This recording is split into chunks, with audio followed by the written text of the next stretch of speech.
ఈ రంజాన్ టైంలో తప్పకుండా ఎవరైనా తినవలసిన స్వీట్ బ్రెడ్ హల్వా. దీనినే డబుల్ కా మీఠా కూడా అంటారు. ఖచ్చితంగా రంజాన్ స్పెషల్గా దీన్ని తినాల్సిందే. ఇది ఎలా తయారు చేయాలో చూసేద్దామా? ఏం లేదండి, 2 బ్రెడ్ ప్యాకెట్లు ఉంటే సరిపోతుంది. 2 బ్రెడ్ ప్యాకెట్లు తీసుకొని నీట్గా కట్ చేసుకోవాలి.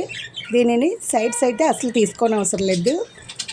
చక్కగా ఒక బ్రెడ్ని 4 ముక్కలుగా కట్ చేసుకొని మంచి నేతిలో వీటిని చక్కగా వేయించుకోవాలి.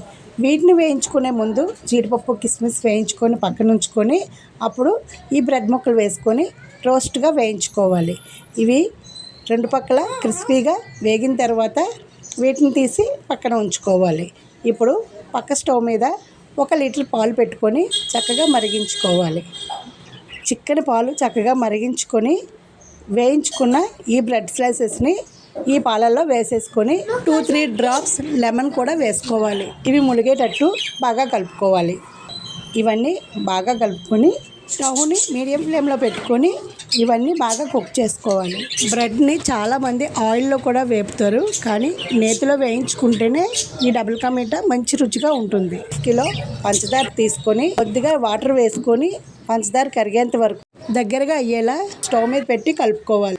ఇది ఇలా బాగా కరిగి చిక్కని పాకం వచ్చే వరకు కలుపుకోవాలి. చిక్కని పాకం అంటే మామూలుగా గులాబ్ జామ్ పాకం లాగా చిక్కగా ఉండేలా చూసుకోవాలి.